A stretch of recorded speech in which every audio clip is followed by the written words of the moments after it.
How to enable TikTok subscriptions. How to enable TikTok creator subscriptions. To enable TikTok creator subscriptions, first of all, launch the TikTok application on your device. Then log into your account.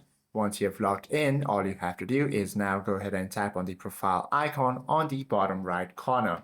Once you tap on this, you simply have to go ahead and tap on these three horizontal lines on the top right corner, then head to the settings and privacy, or simply tap on these three horizontal lines and head to TikTok Studio depending on your region.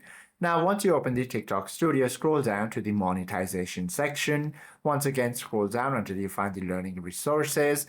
Go ahead and tap on this subscription tab. You should be able to find the get started option over here if you are eligible. Now you simply have to go ahead and tap on it. From there, you can now follow the on-screen prompt, then proceed to choose the subscription tiers and upload custom badges and emotes, and then activate the subspaces. Now you simply have to link your payout method and you should be able to earn from the subscriptions. Hope this video helps you out a lot. If you have any questions or queries, please do comment down below.